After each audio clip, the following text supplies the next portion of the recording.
Salut la compagnie, c'est Jules Melon et aujourd'hui on se retrouve pour un petit podcast en compagnie de l'ami Nico Ciné. Comment vas-tu?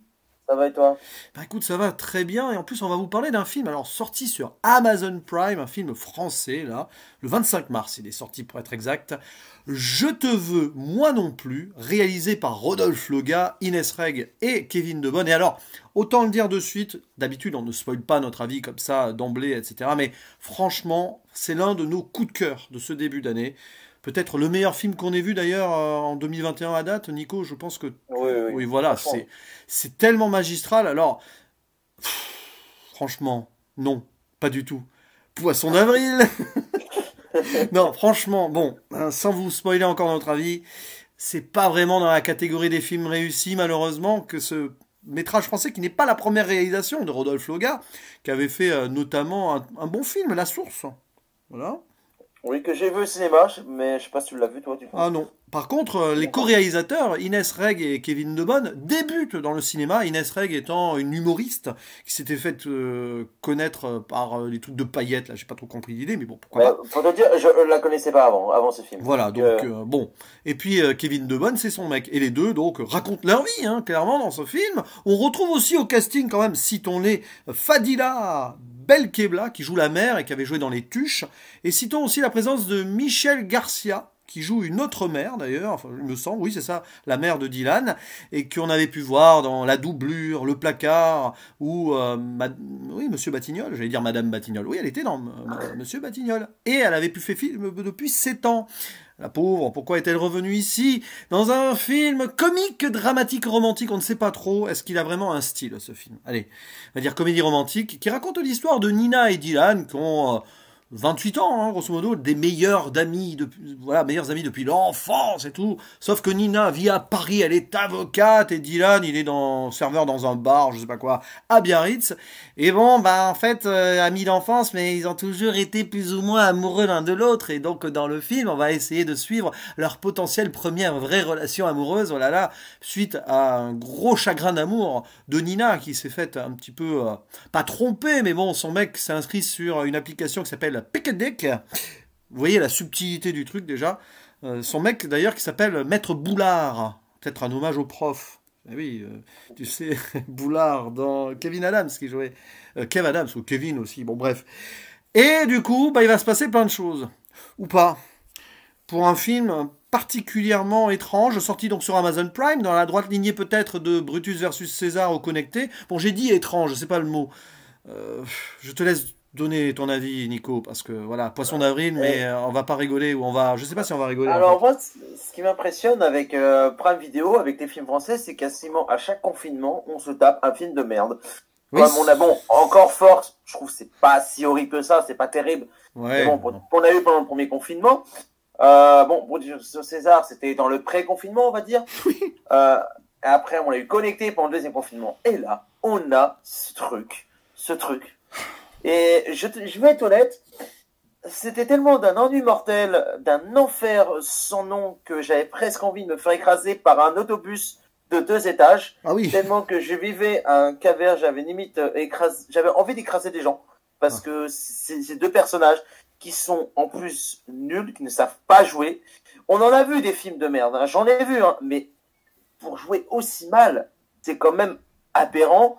Et encore, on comprend, connecté, Brutus versus César, ou Fort, il y avait un minimum d'acting qui était pas terrible, mais au moins il y avait un petit quelque chose. Là, il n'y a rien. C'est cliché, c'est mal écrit, c'est très long, et surtout que, mais qu'est-ce que ça va raconter? Soit disant, j'ai appris que qu'apparemment ils racontent leur propre histoire d'amour. Bah oui, hein, parce que quand on a un putain d'ego, bah faut bien qu'on raconte l'histoire d'amour, qu'on le mette en avant. Mais dans ce cas-là, tu appelles un vrai réalisateur, des vrais scénaristes, mais t'écris pas ta propre vie quand tu ne sais pas écrire, hein. Parce hmm. que apparemment elle est comédienne ou elle était connue sur Instagram ou je ne sais trop rien pour te dire à quel point j'en ai tellement rien à faire que de cette personne, je la connais même pas. J'ai connu grâce à ce film. Donc à quel point c'est un calvaire. Et puis même le pire, c'est son mec, mais il joue encore plus nul qu'elle. Déjà, elle, c'est une catastrophe. Il y a des scènes, franchement, mais Oh là là. Je rigolais de pitié. Ce film me fait pitié. J'ai de la pitié pour ce film. Je ne comprends pas qu'on peut financer ce film. Donc, Prime Vidéo, écoutez, Amazon, si vous nous écoutez, hein, essayez de financer des bons films. Vous êtes capable d'acheter des films plutôt intéressants par moment. Donc, essayez de financer du cinéma français plus intéressant. Ou alors, est-ce qu'ils l'ont racheté? J'en sais rien. Mais à chaque fois, un film français sort ça. Là. À chaque fois qu'un film français sort chez Amazon, c'est une catastrophe. Donc, au bout d'un moment, soit Amazon n'aime pas le cinéma français, ou soit, bah, en fait, personne n'en veut à part Amazon de ces merdes. Du coup, et toi? Écoute, c'est un film qui m'a navré. Je l'ai trouvé vide et vain. C'est même pas mauvais, c'est vide et vain. Je préfère encore un bon film mauvais où on voit vraiment les... Genre 100% bio, sorti plus tôt cette année. C'était pas bon, mais au moins il y avait de quoi, voilà, essayer de fouiller un petit peu certaines choses. Là, il y a absolument rien de cinématographique, dans le sens où t'as quand même deux personnages principaux. Bon, ils ont raconté leur propre histoire, mais ça sonne faux. Comme quoi jouer son propre personnage, c'est pas si facile que ça, hein. On a vu aussi dans le 15h17 pour Paris de Clint Eastwood. Bon là, c'est quand même bien pire. Ouais, que... mais au moins, t'avais un petit peu de cinéma. Parce Oui, que voilà. Là, je suis désolé, c'est un téléfilm de troisième partie de soirée sur France 3 un lundi soir, hein. Même pas un dimanche, hein. Personne ne peut le regarder parce que tout le monde travaille le lendemain. Moi, j'irais plus loin que ça. C'est le téléfilm qu'on regarde à 4h du matin. Bah oui, c'est entre chasse, pêche et nature. Le film de chômeurs ou de gens qui travaillent de nuit, c'est le film voilà qui est fait pour les gens qui ne branlent rien de la vie. C'est le cas de ce film. C'est on pourrait citer des films qu'on a parlé il y a un instant, que ce soit Connecté, Produit César et tout. C'est qu'il y avait envie de faire quelque chose. Mais cela, c'est un film de branleurs. C'est fait par des branleurs, des branleuses qui ont voulu raconter leur propre vie parce qu'ils ont un putain d'ego. Et là, mais il y a rien. Il y a rien du tout. Alors, franchement, voilà, c'est le film que vous pouvez regarder entre Chasse, Pêche, Nature et Télématin, hein, grosso modo. Moi, je vais pas les traiter de branleurs ou pas. Je connais pas ces gens. Sûrement dans la vraie vie, ils sont potentiellement sympathiques. Là, Inès, voilà, bon, tu la vois comme ça. Je ne crache pas sur leur sympathie ou pas. Je crache sur le travail qu'ils ont accompli dans ce film. Le problème, c'est pas parce que... Encore, je pourrais même pas dire que c'est un film de branleurs. Je m'excuse d'insulter les branleurs parce qu'ils n'ont rien. Je m'excuse. Moi, ce qui m'inquiète, des branleurs qui ont essayé de faire quelque chose. Moi, ce qui m'inquiète, ce qui me navre dans ce film, c'est que pourquoi ces personnes-là ont pu avoir le financement pour faire ce film. C'est un film à la rigueur, un film entre potes de potes que tu regardes entre potes. Voilà, c'est un film de vacances. Mais pourquoi? Qui a eu l'idée d'en faire un long métrage? C'est pas parce que des gens deviennent populaires sur Instagram qu'il va falloir qu'ils fassent des films, parce que sinon, je vous le dis, on est mal. À moins que certains, attention, il y en a peut-être qui ont du talent, qui vont avoir une vision cinématographique, je veux bien. Mais là, clairement, on voit bien qu'il n'était pas fait pour le cinéma, tout simplement. Et c'est pas bien. Et puis c'est mal écrit en plus. Parce que côté comédie romantique, ils arrivent à faire des clichés tout en déformant la trame, du coup c'est illisible. On va pas faire de spoiler précisément, parce que voilà, mais bon, de toute façon c'est raconté dans l'histoire. Il y a 2-3 scènes qui m'ont bien fait rire. Ouais, mais alors, et le problème c'est que la plupart des scènes qui sont drôles, elles sont à contre-temps, mises en mode sketch au milieu, donc il y a aucune conséquence dans le film. Déjà, donc dans l'écriture, le fait qu'ils se mettent, finalement, ils arrivent à se mettre en couple, ça on le voit venir, mais même pas à la fin ou dès le début, non, à peu près milieu-fin. Et après, direct, il va y avoir une sorte de cassure, on sait pas, on comprend pas, ça ne va pas. Et puis cette scène, alors, sans la situer dans le film, dans le supermarché, il y a un moment de malaise ultime, double malaise d'ailleurs. Voilà, et hop, ils vont faire leur course ensemble.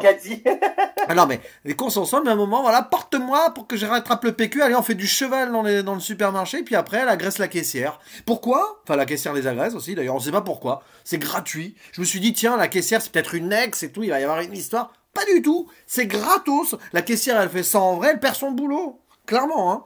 Donc, et puis après, hop, qu'est-ce qui se passe? Scène d'après, on s'attend à ce qu'il y ait prison et tout. Non, ils sont dans la nature en train de se balader. Bah, écoute, c'est génial. C'est comme aussi, voilà, à un moment, elle fait un doigt à son mec, comme ça, alors qu'ils se sont engueulés. Enfin, il y a mais absolument, ça n'a absolument ni queue ni tête, et ils sont censés raconter plus ou moins leur vraie vie. Donc il y a un gros problème quand même. Moi j'ai eu l'impression que c'est un film qui a été écrit par deux adolescents puceaux et qui en fait c'est des puceaux du cinéma Et bah, qu'ils essayent de faire quelque chose, mais il n'y a rien, une fois de plus. voilà, mais C'est triste, hein. des gens qui font leur premier film, même qui viennent pas forcément du milieu du cinéma, il y a eu des réussites dans l'histoire. Là, c'était juste pas possible. Pourquoi? Alors, je ne sais pas si c'est un film Amazon Prime, genre financé par Amazon Prime, mais c'est vrai qu'ils collectionnent les casseroles. Mais tu vois, tu mets Brutus versus César au connecté, au moins à côté, il y a une histoire, il y a un scénario, on va dire, il y a un contexte qui fait que Et puis un au petit peu moins, ça a été original, fait quoi. avec le cœur et Oui. Kairon, il a essayé de faire quelque chose. Mais là, il y a rien. Enfin, en plus, on prend une histoire de base, mais cliché vu, revu et re-revu. Là, c'est pas je te veux moi non plus, c'est je t'ai vu, je t'ai revu, etc. D'ailleurs, le titre, je te veux moi non plus. Est-ce qu'il y a une référence à Gainsbourg là? Peut-être. Non, je sais pas si. Non, mais aussi, mais il y a un gros problème, c'est au niveau du montage. Non mais ah Par c'est ça. moment, mais c'est incohérent. Et en plus de ça, c'est quoi cette playlist? Ils ont été sur Non, Spotify, oui, c'est ça. mais les musiques ne collent même pas aux Ah, c'est scènes. ça. Et c'est juste mettre de la musique pour mettre de la musique. C'est ça. À un Je moment, sais pas. En oui. fait, c'est des gens, voilà, ils ont voulu aller en une sorte de colonie de vacances, mais pour adultes, voilà, on part en vacances, on met notre playlist, et puis voilà, on raconte une histoire d'amour. Mais c'est vide total. Et en plus, moi, je n'ai rien contre la musique un peu vacancière, bon, des Oui, musiques qui sont pas forcément ce que j'aime. Mais là, mais quand ça colle, là, il n'y a rien qui ne va, ça ne va pas. Il n'y a rien qui va. Les acteurs, ça va pas. Au montage, ça va pas. L'histoire ne va pas. Mais il y a tout qui ne va pas. à la rigueur, ouais. Malgré le petit Anthony Sonigo dans le rôle de Jules, Oui. Jules Ouais. qu'on a connu dans Les Beaux Gosses, Oui aussi. qui a un petit air sympathique, mais même lui, tu sens qu'il a plus de talent, mais lui, il n'arrive pas à suivre. Parce que quand tu as deux nanars en face de toi, mais comment veux-tu bien jouer derrière? À la rigueur, tu peux sauver les deux mères, mais bon, tu les vois quoi, 5 minutes chacune, donc. Et par contre, Ouais, bon, elles sont un peu clichés. Quant à la mère de Dylan, bon, on va bientôt se marier. ouais. Non, mais c'est bon. Et puis l'autre mère qui s'occupe des affaires de sa fille, genre c'est pas des mères, c'est pas mère et fille, c'est les meilleures copines quoi. Et puis ouais, il y a un truc qui m'a saoulé et insupporté, c'est les deux meilleures amies là. Oh là là, les blagues qu'elles se font entre elles, c'est juste pas possible. C'est horripilant. Pauvre. Mais qui dit ça? Qui dit ça? L'autre, elle arrête pas de dire ça tout le temps. Il y a des trucs. Puis alors, ah oui, alors l'humour gras, par contre, hein, à un moment, tu vas te faire purifier le sgeg, oui. Après une scène touchante, à un moment, elle va dire ça. Bon, je veux bien que ça soit décalé, mais. Oh là là, oui, t'as exactement ça. Tu l'as dit, on a l'impression que c'est deux ados d'aujourd'hui qui ont réalisé le film, sauf que ils ont quand même bientôt la trentaine, les deux. Alors c'est ça, ils ont voulu faire un film Jones, branché d'aujourd'hui, avec Instagram, avec la blague running gag de Bradley Cooper sur Instagram. Non, Voilà. là, là, là, là. Alors, mais c'est ça, ils ont voulu faire un film de 10 ans trop. Enfin, ils sont 10 ans trop vieux pour avoir fait ce film-là. C'est pour ça que tout est décalé, ça passe pas, en fait. Désolé, mais même ce genre de film n'existe pas. Ce genre d'histoire, histoire d'amour d'enfance ou de meilleurs amis, machin. Bon, Bon, hein, à la ça rigueur, mais existe. c'est cliché, on Mais dirait le des comédies problème, américaines des années 90. je n'ai rien contre des films, bon, où le scénario est basique, qu'on a déjà vu. Je n'ai rien contre ça, parce qu'il y a plein de films qu'on a déjà parlé ou qu'on a vu. Bon, c'est classique. Mais là, le problème, en plus d'être déjà vu, c'est qu'en fait, ça le fait très mal. Oui, et puis t'as l'impression que ce film a été tourné bien avant la période Covid, parce que c'est pas du tout réaliste. Hein. Ils vont au resto, au bar, En discothèque. En discothèque. C'est un lieu qui Mais existe. même la scène de discothèque, qu'est-ce qu'elle est gênante. Mais tout est gênant. En fait, il y a cette scène aussi dans le jardin avec le ping-pong et tout. Non, mais pourquoi? Il y a des Ouais, et cette scène, Mais oui, mais, cette scène m'a fait un petit peu mais rire, pourquoi quand elle est même, là? oui. Pourquoi elle se vautre sur la table de ping-pong? Non mais ça n'a aucun. Cette scène, elle est placée là au milieu. Oui, ils font la fête, super.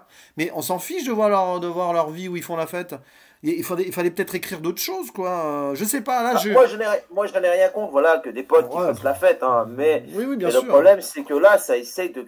Mais surtout qu'en plus, attends, c'est que après cette scène, bon, bah, ah, va bien, tout va bien. Ah, mais c'est ça, il y a aucune conséquence. Le lendemain, bon, ouais, ma table de ping-pong, c'est pas comme ça qu'elle va être repayée, quoi. Non, mais On s'en en fait, fiche. il n'y en a rien à foutre de sa gonzesse qui s'est pris, où la table de ping-pong s'est renfermée sur sa tronche, de sa meuf. Mais non, le lendemain, tu parles de ta table de ping-pong, mais t'en as rien à foutre de ta gonzesse, quoi. Non, puis il y a des scènes gênantes aussi au tribunal avec. Alors, ça se voit qu'ils ont. Il y a deux scènes au tribunal, une au début et une à la fin. On voit que c'est la même parce qu'ils ont carrément les mêmes accusés, le même juge, qui est une sorte de sosie de Ramsey d'ailleurs. Je me suis dit, à un moment, c'est quand même pas Ramsey, là, non, ils l'ont pas pris. Parce que Ramsey, il a fait tellement de films en 2020. Mais voilà, on sent que. Mais je sais pas, il y a rien qui va. Et puis voilà, moi, tu t'en souviens, je t'ai envoyé un petit audio au moment où il y a donc ces scènes-là sans conséquence et tout. Puis après, hop, un mois et demi après, à Paris, voilà, bon, bah écoute, voilà, ce film m'a même pas énervé, je me suis profondément ennuyé devant. Ça m'a gêné, j'étais mal à l'aise pour les Mais en acteurs, fait, les gens il y a qui jouaient certains dedans. films que, voilà, sont tellement mauvais c'est énervant. Mais là, c'est qu'en fait, il y a tellement rien. Ça me vaut même pas l'occasion de s'énerver. Il y a rien, il y a rien. Ouais, voilà, donc si vous voulez l'essayer sur Amazon Prime, bah, bon Oh non, courage. non, non, non, non. Mais vraiment, il faut que vous soyez déprimé pour regarder un film comme ça, parce que franchement, je Ah suis désolé, hein. bah, je veux dire, moi, je veux dire, franchement, je l'ai vu après avoir dormi à peine 3 heures, Oh là après là. aller une gueule de bois. Oh Eh purée. ben, crois-moi, c'était un enfer. Mais du coup, quelle serait ta conclusion et ta note? Allez, soyons francs, soyons honnêtes, hein. Eh ben, c'est un film qui est complètement inutile, où il n'y a rien du tout, il n'y a pas de mise en scène.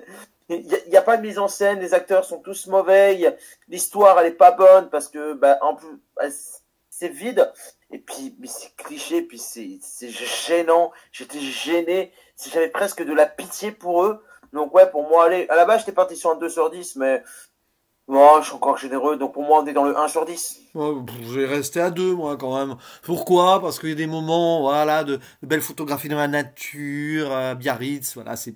Waouh! Ça m'a donné envie d'aller à Biarritz. Ouais, voilà, on a un réalisateur qui a quand même roulé sa bosse et tout derrière, mais bon, oui, enfin, voilà. Mais sinon, ça n'a absolument aucun intérêt. Moi, j'ai rien contre ces gens, là, ils ont fait ce qu'ils ont voulu faire pour le fun et tout. Oui, mais pourquoi nous imposer ça? Je veux bien, tiens, moi, si je vais faire un truc de pote et tout, je veux bien, je le mets à la rigueur sur Internet, mais gratos, quoi, voilà. Après, vous en faites ce que vous voulez. Sur YouTube. Voilà, mais là, franchement, qui a eu, je sais pas, moi, quel budget ils ont mis là-dedans, peut-être 1 million d'euros, genre, c'est déjà beaucoup. Mais tu te rends compte, moi, ce qui m'énerve là-dedans, à la rigueur qu'ils aient voulu déconner et tout, mais qu'ils aient eu un financement pour ça, pendant qu'à côté, il y a des projets qui sont pas financés, avec beaucoup plus d'idées derrière, quoi. Peut-être qu'ils ont cassé leur propre tirelire, qui sait. Mais oui, mais t'imagines des gens qui essayent de faire financer leurs films, qui ont fait des trucs genre de science-fiction, des trucs un peu chiadés et tout, et on leur dit, ah ben non, et puis après on voit des films comme ça peut en énerver plus d'un, hein. Je prends l'exemple d'un film dont on a parlé il y a pas longtemps, là, hein, Blood Machines. Ils ont galéré pour le faire. Bon, bah Oui. voilà, c'est sûr que c'est malheureusement c'est Amazon Prime, ils l'ont pas sorti sur leur plateforme, hein. Bon, moi je n'ai rien contre Amazon Prime parce que tu l'as dit, ils nous sortent des bons films étrangers. Alors oui, on a eu Palm Springs, très bien, tout ça. Mais Enfin, faites ils l'ont un acheté, ils l'ont acheté. voilà, ils l'ont acheté, mais Mais c'est vrai faites. qu'ils achètent, et puis quand on voit ce qui est chaque mois sur leur catalogue, ils mettent quand Oui, même de bonnes choses, que ce soit en c'est très série ou en bien. film, ils sont capables d'offrir des bonnes choses. Alors c'est pour ça, là, s'ils nous écoutent, ça m'étonnerait, mais essayez de financer des films français avec quand même quelque chose derrière. Voilà. Peut-être que Brutus versus César, pour le coup, bah, ils y ont cru et malheureusement c'est un foirage. Mais quand même, connecter ça, je suis désolé, non. Enfin, voilà, c'est. Bref, bah, 2 sur 10 Bon, pour en tout nous, cas, hein. tout ce que je souhaite, franchement, c'est toute cette équipe là, Oui, de réalisateurs et d'acteurs bah, oui. qui réussissent mieux la prochaine fois. Je leur souhaite que du bien. Oui, Parce alors, que voilà, on sent qu'ils ont voulu faire quelque chose avec le cœur, oui, mais mais bon. c'est juste qu'ils ne savent pas faire. C'est ça, et Comme puis. c'est comme certains réalisateurs d'un certain Non, film qu'on mais. a parlé récemment, bah, ils rêvent de faire du cinéma, sauf qu'ils ne sont pas faits Non, et puis pour ça. ça ressemble à de la private joke. Désolé, voilà. Bon, bref, on souhaite déjà bonne chance à Inès Reg parce que je pense que avec sa bonhomie, avec sa sympathie, elle est capable d'avoir une carrière d'actrice, mais qu'on lui donne des rôles bien écrits, qu'on la dirige, quoi. Voilà, pas que ce soit elle derrière ou qu'elle écrive pour d'autres gens, qui se fassent des scénarios différents et qui soient plus inventifs. Parce que là, le film de vacances entre potes où on raconte sa vie. Merci, mais bon, voilà, on n'a plus 15 ans, quoi. Enfin, ils n'ont plus 15 ans. Enfin, ils n'ont plus 18 ans. Ils se sont rencontrés au CE2, en plus. N'empêche, bravo parce qu'ils ont réussi à décrocher le label sélection officielle du festival de Alpe Heads Al- 2021. Alpe d'Huez, ouais. Bah écoute, oui, bah bon courage à eux alors. Et bon courage aux gens qui seront au festival aussi. Mais en tout cas, c'était un plaisir quand même d'en parler. Voilà, on peut pas malheureusement parler toujours de bons films. Là, c'est. Voilà, on vous conseille absolument pas ce film. Voilà, il y a d'autres choses à regarder, que ce soit sur Amazon Prime, Netflix ou ailleurs, en attendant une Bon, éventuelle. déjà, n'empêche, on nous avait prévenu, on remercie Morphine Time qui nous avait prévenu Oui, que c'était mauvais. On a quand même voulu s'aventurer, faire notre propre avis, et ben je crois que maintenant on va essayer de l'écouter plus souvent. voilà. Et puis ben, en attendant une éventuelle utopique réouverture des salles d'ici quelques semaines, quelques mois. Ben voilà, hein, on donne quand même enfin, on donne leur chance à ces films-là, mais des fois ça passe pas. Bref, merci Nico, et il ne nous reste plus qu'à vous Ben, merci à dire toi. À la prochaine. Euh, Ciao.